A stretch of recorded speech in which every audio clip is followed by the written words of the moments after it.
देखिए हम पढ़ रहे थे अपनी विधियां, और अपने इसके अंदर दो विधि और रह गई हैं जो मैथ के अंदर चलती हैं।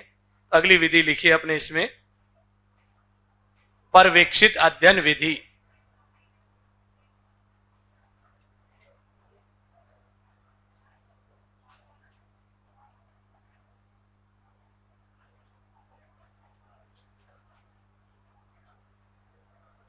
Supervise study method.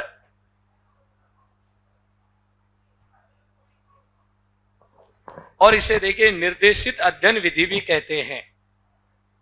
दूसरा नाम क्या है? निर्देशित अध्ययन विधि भी कहते हैं।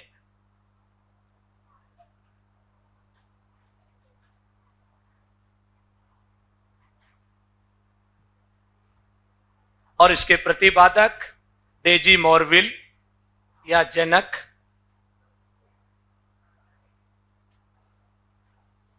डेजी मॉरविल को इसका जनक माना जाता है।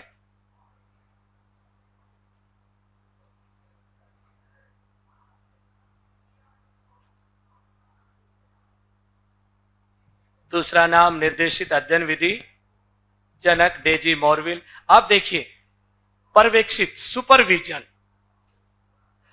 इंग्लिश में क्या कहते हैं हम? सुपरविजन। सुपरविजन जो शब्द होता है दो चीजों से मिलकर बना होता है, सुपर प्लस विजन।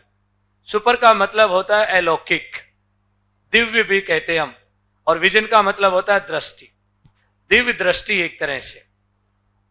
तो यहां देखिए ये जो सुपरविजन है उसी से बनी हुई है हमारी ये विधि। इसमें शिक्षक का काम केवल क्या होता है? सुपरविजन करना। बच्चे को कार्यक्रम दे दिया जाता है, पढ़ने के लिए विषय वस्तु दे दी जाती है, बच्चा अपनी गति से पढ़ता रहता है। शिक्षक केवल क्या करता है? निर्देशित करता रहता है, आपको कैसे पढ़ना है, किस तरह से पढ़ना है, और ऐसे भी स्टडी की जाती है। लिखिए इसमें अर्थ, सबसे पहले इसका पर्यवेक्षित अध्ययन विधि में अर्थ लिखिए। अध्यापकों के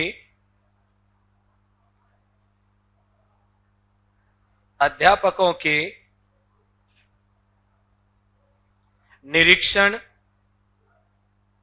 अध्यापकों के निरीक्षण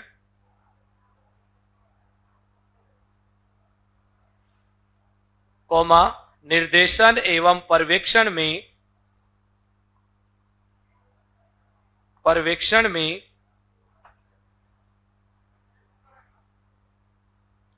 विद्यार्थियों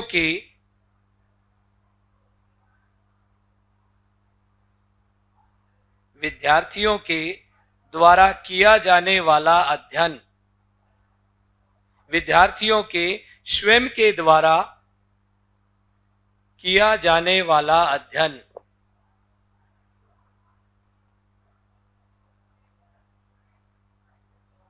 किया जाने वाला अध्ययन पर्यवेक्षित अध्ययन कहलाता है।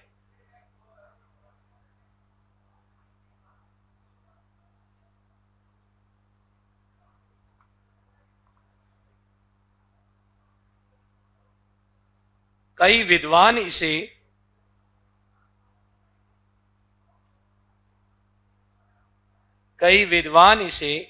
एक प्रविधि मानते हैं।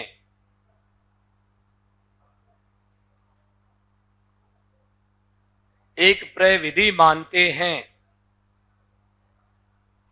क्योंकि इसका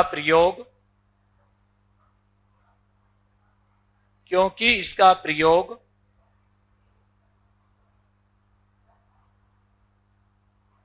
अन्य विधियों के साथ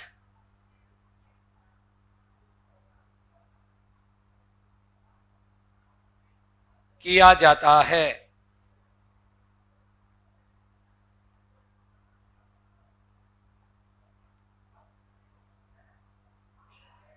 यह विधि परंपरागत विधियों के दोषों को भी दूर करती है।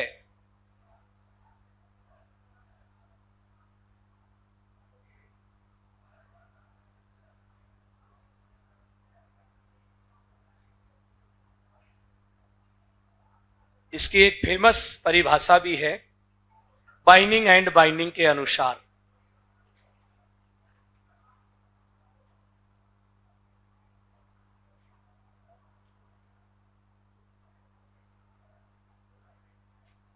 एक फेमस परिभाषा लिखिए इसकी, बाइनिंग एवं बाइंडिंग के अनुसार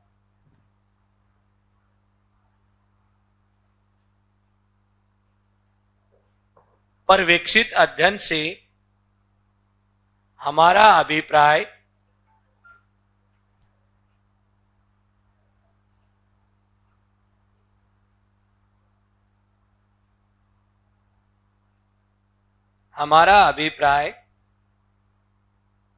शिक्षक द्वारा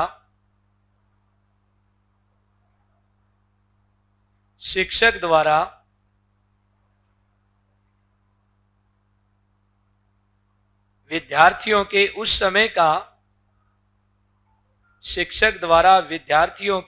समय का निरीक्षण करने से है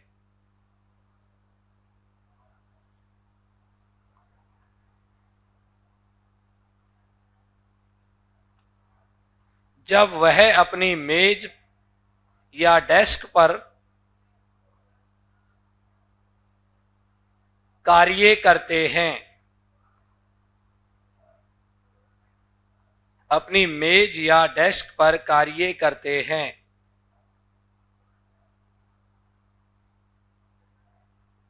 तो देखिए इसमें जो बताया गया है, नॉर्मल सी बात बताइए, बाइंडिंग में जब बच्चे अपनी मेज पर कार्य करते उस समय शिक्षक क्या करे, उनका सुपरविजन करे। बच्चे अपनी गति से और स्वयं पढ़ते हुए चले जाते हैं, जब कोई चीज समझ में नहीं आती तो किसका सहारा लेते हैं, शिक्षक का सहारा लेते हैं। उसी विधि को देखिए हम क्या कहते हैं, बहुत सारे विद्वान तो ये कहते हैं कि विधि नहीं है। किसी विधि से पढ़ाया, पढ़ाने के बाद टीचर कहता है कि स्वाध्याय करो, खुद पढ़ो और याद करो इस चीज को, तो उसका तो पार्ट हो गया ये स्वयं पढ़ने का। लेकिन कई विद्वान कहते हैं कि नहीं, ये एक विधि है। इसके बाद लिखिए इस विधि की विशेषताएं।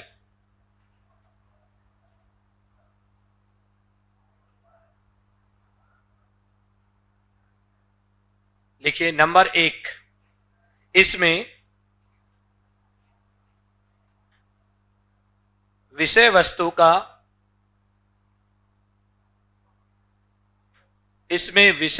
का स्वामित्व करने पर जोर दिया जाता है।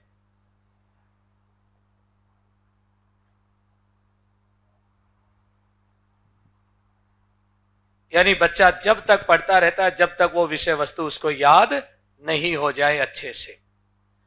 और उसको देखिए स्वामित्व या आत्मसात, या देखिए इसके लिए एक शब्द काम में लिया जाता है, एस्मिलेशन, परिपाक। और परिपाक शब्द का प्रयोग किसने किया था, मॉरिसन ने। एच.सी. मॉरिसन ने इसका प्रयोग किया था। मॉरिसन ने देखिए स्टेज ऑफ टीचिंग के अंदर जो सेकंड स्टेज आती है, फर्स्ट स्टेज तो किसकी आती है, हर्बर्ट की, जिसको हम कहते हैं स्मृति स्तर का शिक्षण, जहां रटाया जाता है छोटी। उसके बाद आता है बोध स्तर, और बोध स्तर में सबसे ज्यादा किस पर दिया जाता है जोर, जब तक बच्चे को विषय वस्तु का बोध नहीं हो जाए जब तक नहीं छोड़ा जाता। और यहां पर भी बच्चा जब तक स्वाध्याय करता रहता है जब तक उसे विषय वस्तु क्या नहीं हो जाए, याद नहीं हो जाए, आत्मसात नहीं हो जाए, या हम कहते हैं कि उसको सही ढंग से वो चीज समझ में नहीं आ जाए, और या उसमें वो क्या नहीं हो जाए, परिपाक नहीं हो जाए। दूसरी विशेषता लिखिए, विद्यार्थी स्वयं क्रियाशील रहता है। विद्यार्थी स्वयं क्रियाशील रहता है।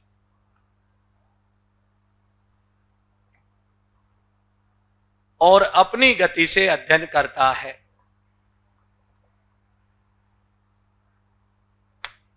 स्वयं क्रियाशील रहता है और अपनी गति से अध्ययन करता है।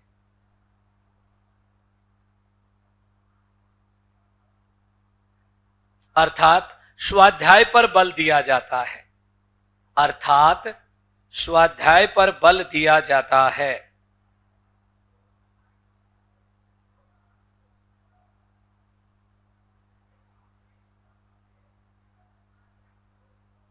अगली विशेषता लिखिए, इसमें व्यक्तिगत क्रियाओं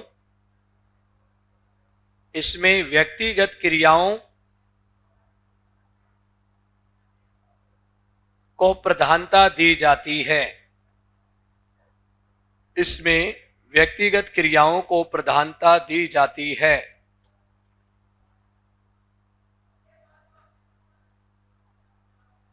व्यक्तिगत क्रियाओं को प्रधानता दी जाती है। उसके बाद लिखिए अगली विशेषता, इसका प्रयोग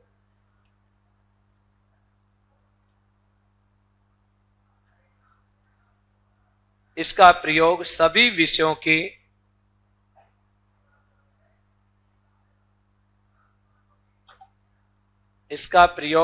विषयों के शिक्षण में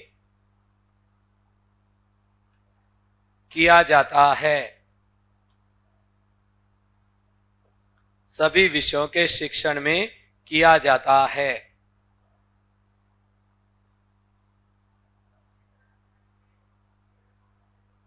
इसमें होता क्या है, अध्यापक देखिए विषय वस्तु का चुनाव कर लेता है, कौन सा पढ़ाना है बच्चे को, कौन सा पढ़ना है, उसके निर्देश देता है। बच्चा अपनी डेस्क पर बैठकर उसको क्या करता है, पढ़ता जाता है। और शिक्षक क्या करेगा, पर्यवेक्षण करेगा, उसका ध्यान रखेगा उसका। तो शिक्षक की भूमिका क्या है इसमें वास्तव में वास्तविक रूप से क्या है, वो पथ प्रदर्शक है, उसका ध्यान रखता है। तो लिखो इसमें शिक्षक की भूमिका, पथ प्रदर्शक,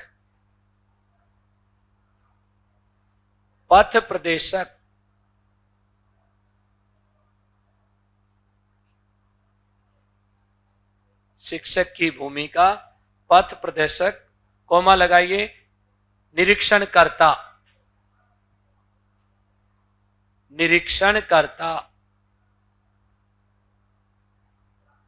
और शिक्षार्थी की भूमिका क्या है इसमें, पढ़ने का काम तो किसका है, शिक्षार्थी का ही है। तो लिखो शिक्षार्थी की भूमिका,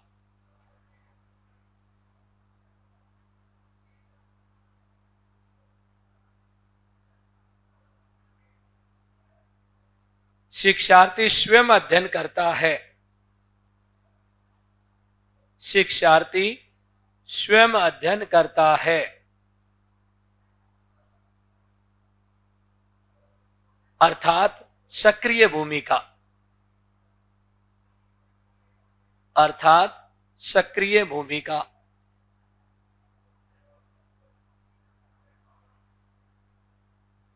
इस विधि में कोई कमी है क्या?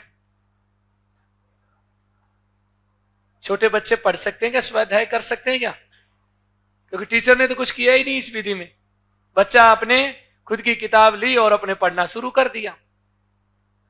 टीचर क्या कर रहा है, निर्देश दे दिए पढ़ने के, कैसे पढ़ना है। तो छोटे बच्चों के बजाय बड़े बच्चे तो फिर भी निर्देशों की क्या कर लेते हैं, पालना। तो लिख लो इसका दोष,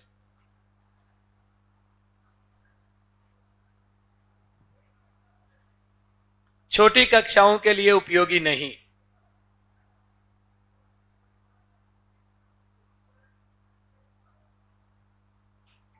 छोटी कक्षाओं के लिए उपयोगी नहीं। एक ही पक्ष पर जोर दिया जाता है, ज्ञान पक्ष पर।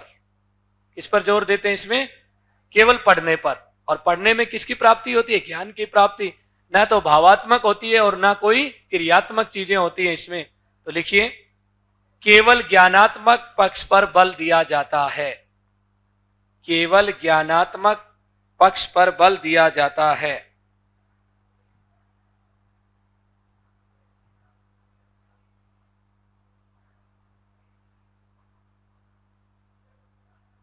नंबर 3, समय अधिक लगता है।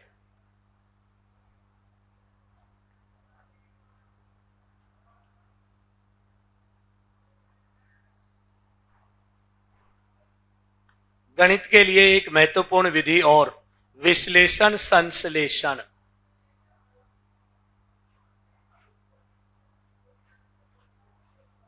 संश्लेषण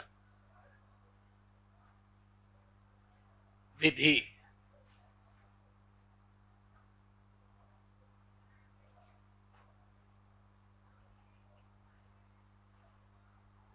देखिए,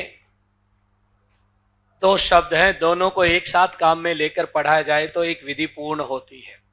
अलग अलग यदि पढ़ते हैं तो वो पूर्ण नहीं मानी जाती। यानी ये भी आगमन निगमन की तरह क्या है, पूरक मानी जाने वाली।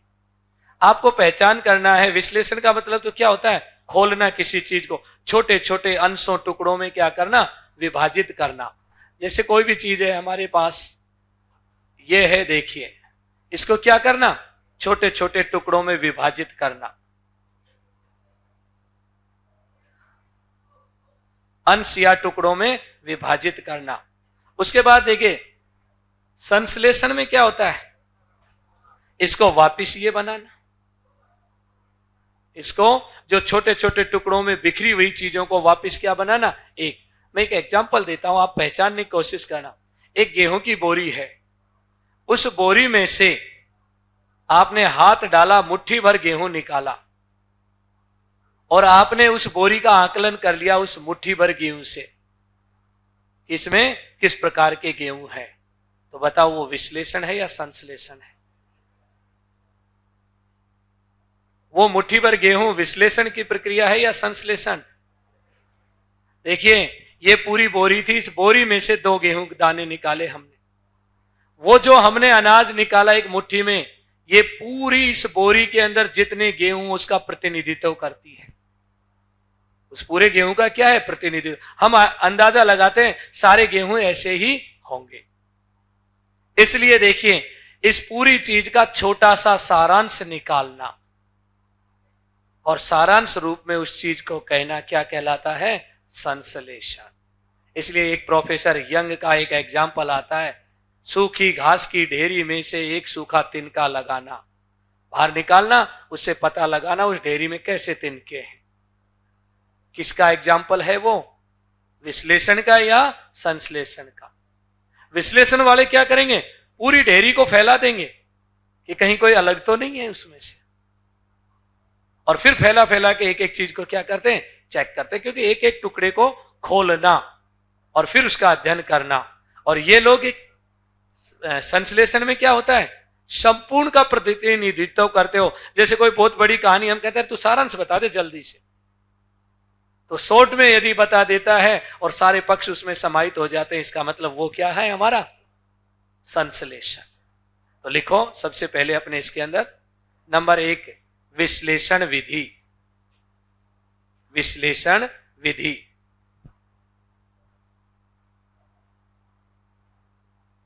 विश्लेषण विधि।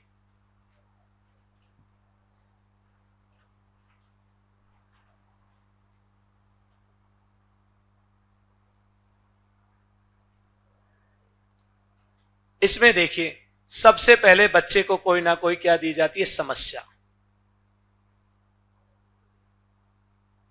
और बच्चा उस समस्या पर क्या करता है, उसको छोटे छोटे अंशों में विभाजित करता है। देखिए, छोटे छोटे टुकड़ों या अंशों में क्या करता है, विभाजन। तर्क करेगा, चिंतन करेगा, मनन करेगा, उस पर क्या करता है, अंशों में या टुकड़ों में विभाजन।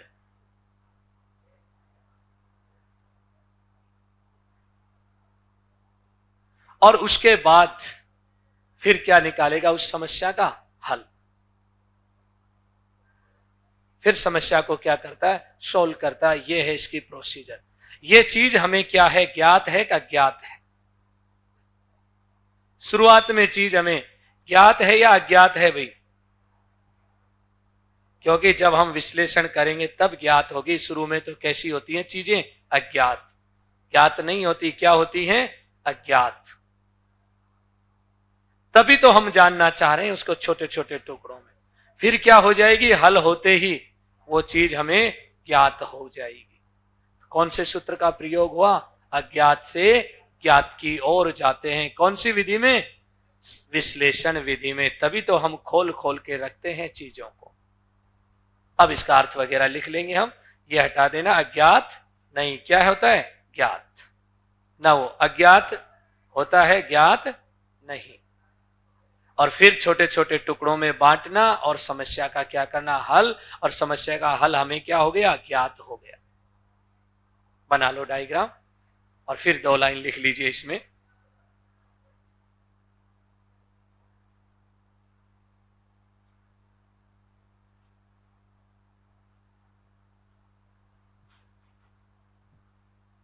लिखिए विश्लेषण का अर्थ।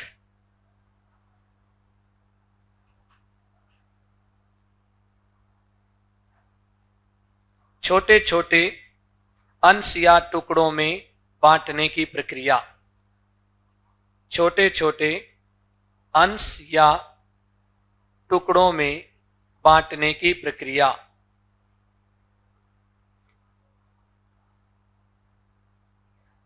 बांटने की प्रक्रिया अर्थात जटिल समस्या का समाधान खोजना।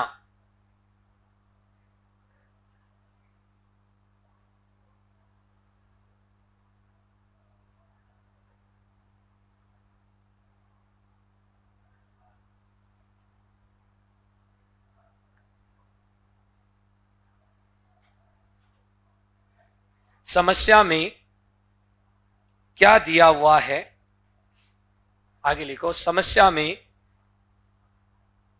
क्या दिया हुआ है, कोमा, क्या ज्ञात करना है,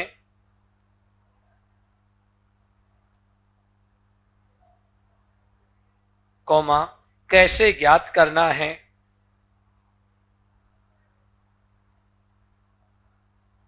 कैसे ज्ञात करना है, आदि घटकों को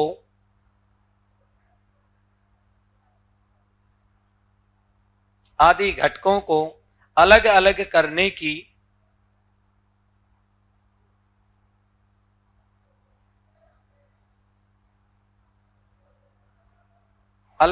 करने की प्रक्रिया को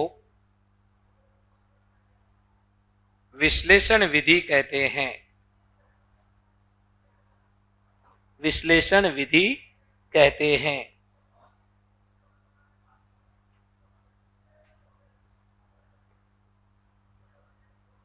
समस्याओं का हल खोजने की सर्वोत्तम विधि है ये भी लिख लो अलग से। समस्याओं का हल खोजने की सर्वोत्तम विधि है।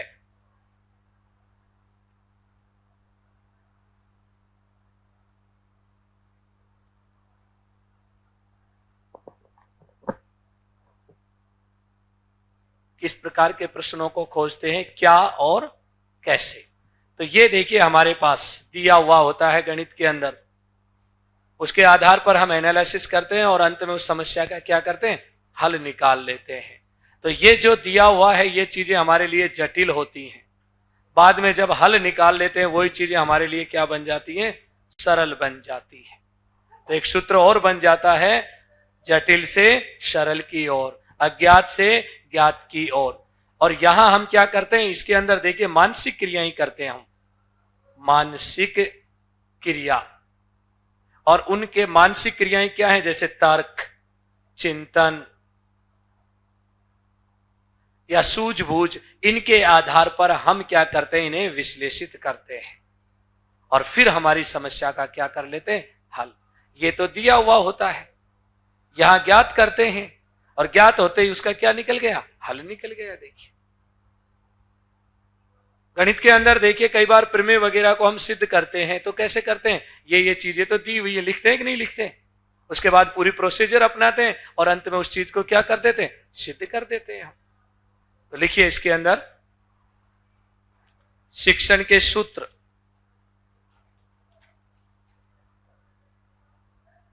शिक्षण के सूत्र अज्ञात से ज्ञात की ओर, अज्ञात से ज्ञात की ओर।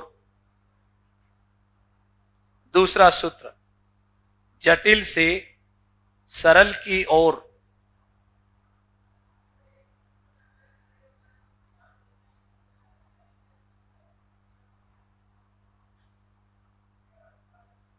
उसके बाद लिखिए सोपान, 3 सोपान हैं, 3 सोपान। पहला सोपान तो ये रहा, दूसरा सोपान ये रहा और तीसरा सोपान ये रहा। पहले सोपान नंबर 1 दिया है। कोई भी चीज क्या होती है? दिया है। दूसरे में क्या करेंगे हम? देखिए यहां विश्लेषण कर रखा है। दूसरे में क्या करेंगे? ज्ञात करना है, सोपान नंबर 2, या सिद्ध करना है। ज्ञात करना है या सिद्ध करना है। और तीसरा सोपान में क्या होता है? हल। तीसरे सोपान में है हल। लिखिए इस विधि के गुण।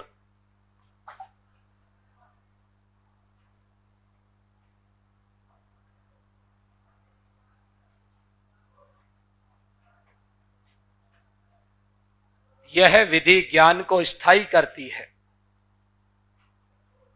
यह विधि ज्ञान को स्थायी करती है।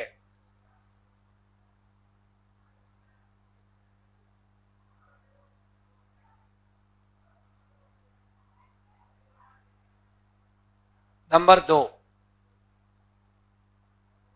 इसमें तर्क चिंतन कल्पना, इसमें तर्क चिंतन कल्पना आदि शक्तियों का विकास होता है। तर्क चिंतन कल्पना आदि शक्तियों का विकास होता है।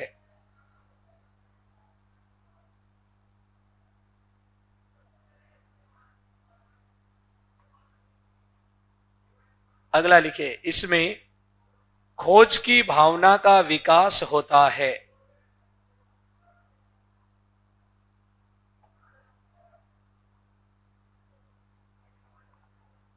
खोज की भावना का विकास इसलिए होता है क्योंकि यहां जो सूत्र अपनाया गया कौन सा है? अज्ञात से ज्ञात की ओर, यानी खोज करना किसी चीज की। एक और लिखिए इसके अंदर, छात्र इसमें जागरूक रहते हुए समस्या का हल करते हैं। छात्र इसमें जागरूक रहते हुए समस्या का हल करते हैं।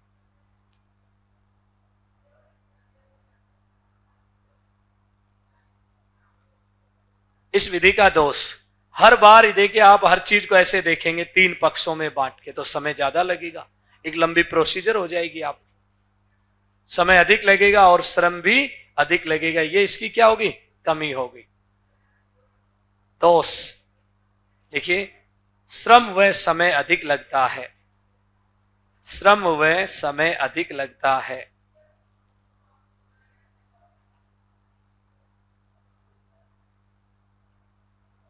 मंद बुद्धि बालकों के लिए सही नहीं है। मंद बुद्धि बालकों के लिए सही नहीं है।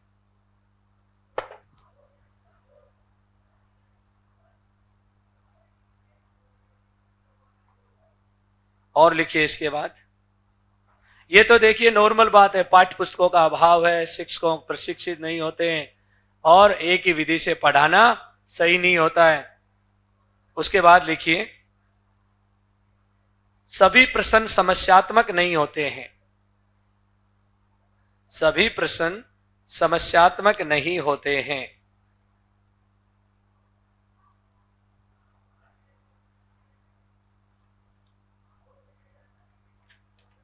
सभी प्रश्न समस्यात्मक नहीं होते हैं। अब लिखिए संश्लेषण। संश्लेषण विधि जस्ट इसके अपोजिट।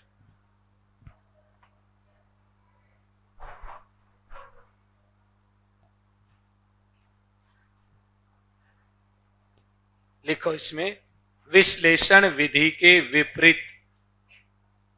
विश्लेषण विधि के विपरीत।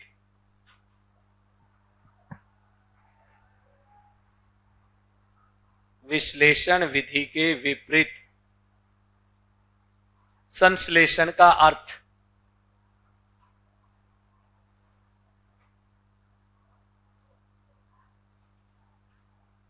अर्थ में लिखो, अलग अलग वस्तुओं या टुकड़ों को, अलग अलग वस्तुओं या टुकड़ों को एकत्रित करने की प्रक्रिया।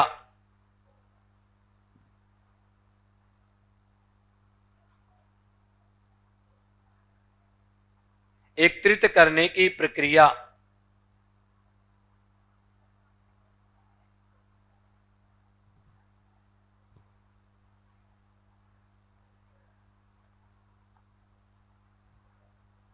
उसके बाद लिखिए शिक्षण के सूत्र इसमें।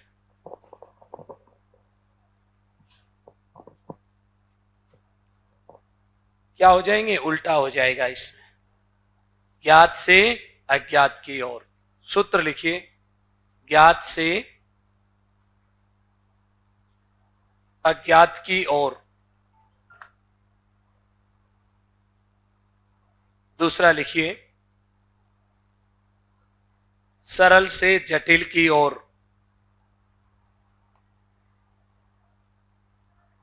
सरल से जटिल की ओर।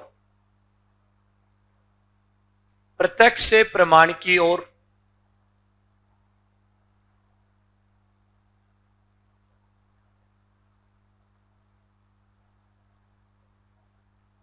प्रत्यक्ष से प्रमाण की ओर।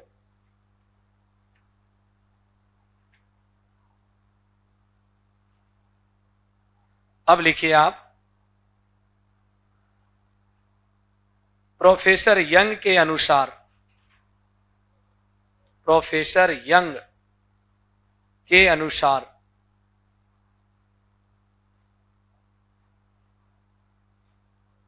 संश्लेषण विधि द्वारा सूखी घास से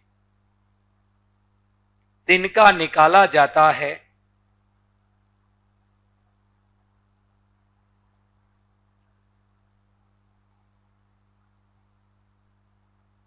संश्लेषण विधि द्वारा सूखी घास से तिनका निकाला जाता है। याद रखना, मोस्ट लिख लेना इसको। अब वो घास का तिनका क्या करता है? अभी संपूर्ण जो घास की ढेरी है उसका प्रतिनिधित्व। तो सारांश यही तो होता है, बहुत बड़ी चीज का छोटा सा रूप देखिए आपके पास हो, जिसे हम कहते हैं ना समरी। तो यही है। इसके बाद लिख लो गुण इसके भी।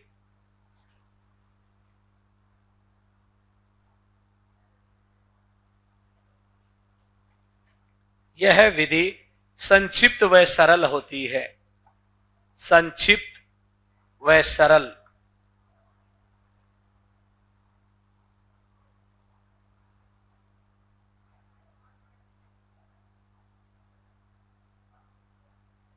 दूसरे नंबर, इसमें समस्याओं का शीघ्र हल हो जाता है। इसमें समस्याओं का शीघ्र हल हो जाता है।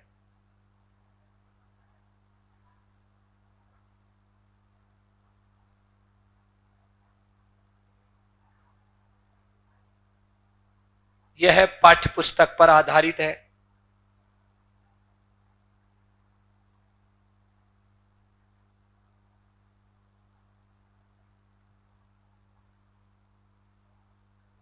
पाठ्यक्रम समय पर पूर्ण हो जाता है।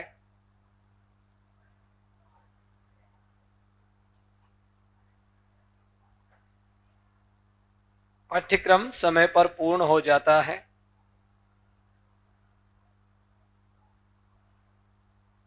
गणित के लिए सर्वाधिक उपयुक्त विधि है।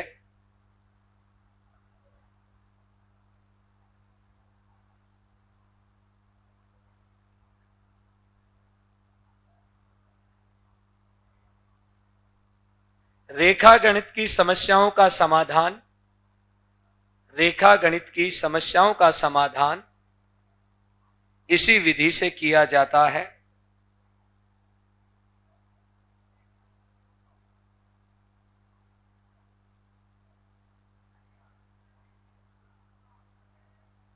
दोष लिखिए।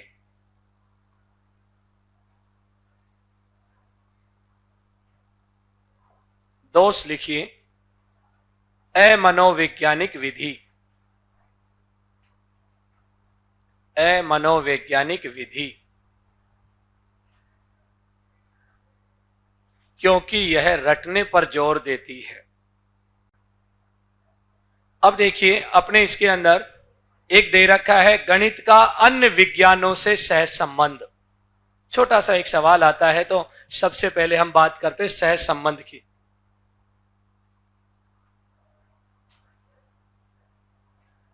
सह संबंध, कोरोलेशन।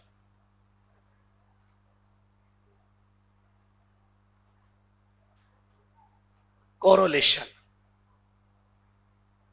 और कोरोलेशन को देखिए हम हिंदी में सह संबंध या समवाय भी कहते हैं।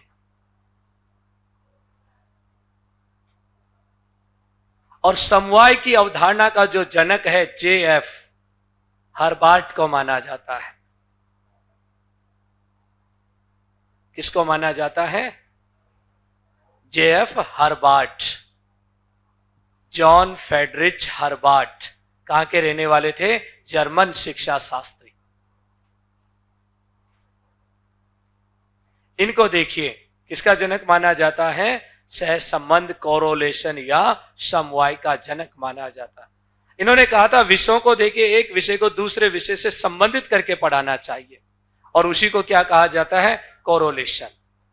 तो इसलिए हम देखते हैं समवाय या कोरोलेशन का अर्थ विषयों में परस्पर संबंध स्थापित करना। विषयों में परस्पर संबंध स्थापित करना या संबंध स्थापित करके पढ़ाना। विषयों में परस्पर संबंध स्थापित करना या विषयों में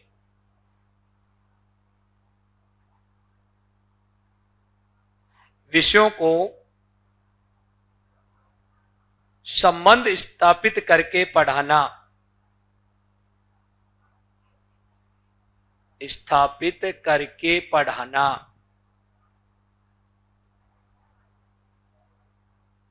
करके पढ़ाना।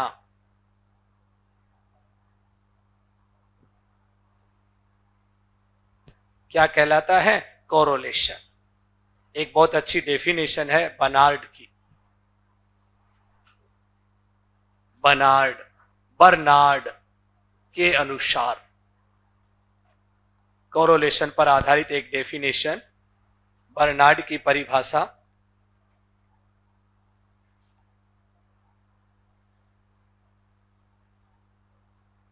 लिखिए भाई उनकी परिभाषा। सह संबंध विद्यालय के विभिन्न सह संबंध विद्यालय के विभिन्न विषयों को यथासंभव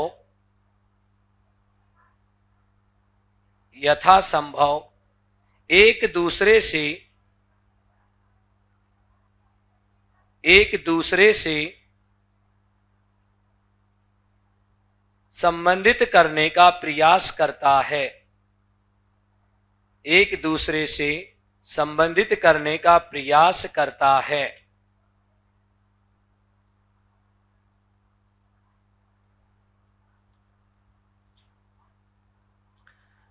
अब देखिए सहसंबंध की आवश्यकता क्यों पड़ी भाई? जॉन डीवी कहते थे ज्ञान एक ही है। उस ज्ञान को कभी टुकड़ों में मत दीजिए बच्चों को। ज्ञान देखिए छोटी कक्षाओं में कैसा देना चाहिए, एकीकृत करके देना चाहिए।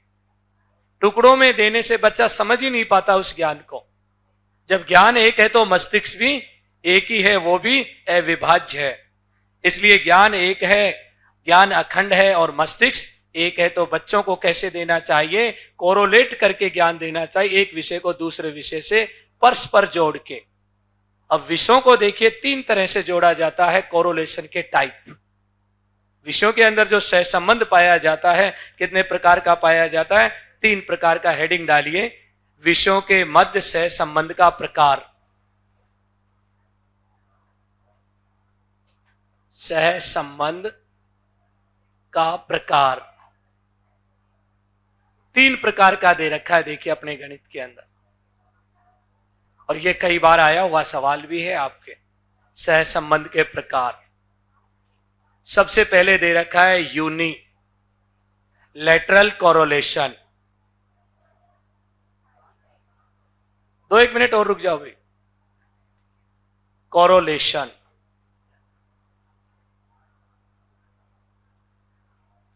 दूसरा देखिए कोरोलेशन जो बताया गया है, एक तो हमारे पास कौन सा है, यूनिक कोरोलेशन। दूसरा एक कोरोलेशन इसमें बताएगा मल्टी कोरोलेशन, लेटरल कोरोलेशन। और हिंदी में देखिए इसको क्या कहेंगे, यूनिक को एक नाम दे रखा एकिक सह संबंध। मल्टी बहु सह संबंध। और एक और दे रखा को लेटरल कोरोलेशन, और इसे कहेंगे परस्पर सह संबंध। कितने प्रकार का, 3 प्रकार का। एक तो है यूनी, एक है मल्टी, एक है को। होता क्या है, बहुत ही इजी सी अवधारणा है ये। सबसे पहले ये जो सह संबंध है इसे वर्टिकल भी कहते हैं, लंबवत। देखिए हम सामाजिक में पढ़ाते हैं तो लंबवत पढ़ाते हैं, गणित में आ गए तो इसी चीज को क्या कर दिया, यूनी कर दिया। वहां वर्टिकल कोरोलेशन कहते हैं, लंबवत सह संबंध। और लंबवत का मतलब सीधा सा होता है एक विषय और उसकी जितनी भी शाखाएं हैं उन शाखाओं से क्या होना, संबंध होना। क्या कहलाएगा, लंबवत सह संबंध या यूनिलैटरल कोरोलेशन। जैसे गणित, एक विषय कौन सा, गणित, उसकी विभिन्न शाखाएं, अंक गणित, बीज गणित, और कौन सी होती है, त्रिकोणमिति। ऐसे जो भी शाखाएं होती हैं उनसे क्या करना, संबंध स्थापित करना। तो हम यहां पर लिख लेते, एक विषय कौन सा है हमारा, गणित, और उसकी विभिन्न शाखाएं अंक गणित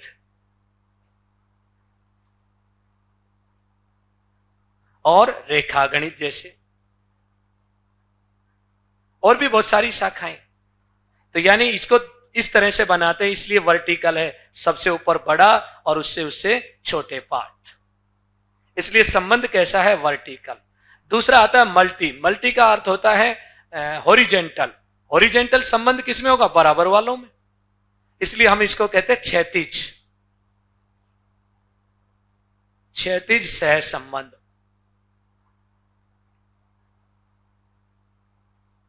एक ही कक्षा के विभिन्न विषयों में संबंध पाया जाना, जैसे हिंदी, गणित, विज्ञान, इनमें जो संबंध पाया जाता वो कौन सा होगा, एक तरह से क्षैतिज। एक ही कक्षा के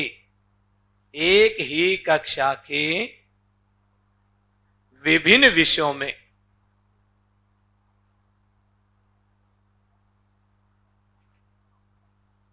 में संबंध,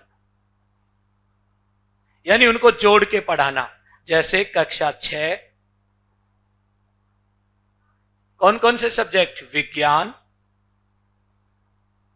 गणित, सामाजिक विज्ञान, इनमें संबंध आना, यानी कोई ना कोई विषय वस्तु कहीं ना कहीं मिलना।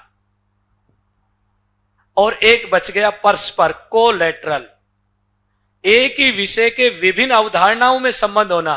जैसे अनुपात पढ़ाते हैं तो समानुपात, लाभ पढ़ाते हैं तो हानि, और लाभ हानि के साथ साथ प्रतिशत।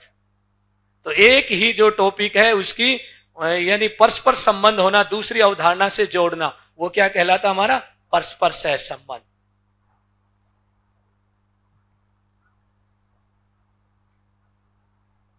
अवधारणाओं में संबंध होना, उदाहरण लिख सकते हैं, लाभ हानि, अनुपात क्या होता है, समानुपात। इस तरह के जो संबंध होते हैं अब आप समझ गए, परीक्षा में पूछे कि एक कोई भी टॉपिक का नाम लिखे और उस टॉपिक का दूसरे टॉपिक से संबंध करवाए और पूछे बताओ कौन से प्रकार का सह संबंध है, सीधा सा बताना हमें, परस्पर कोलेटरल कोरिलेशन। वर्टिकल की यदि बात करता है तो ऊपर से नीचे की ओर, मूल सब्जेक्ट और उसकी ब्रांचेज, और क्षैतिज का मतलब दोनों बराबर होना, जैसे अलग अलग कक्षा के विषय हैं। ठीक है भाई, अपना ये जो टॉपिक था क्या हो जाता है, समाप्त।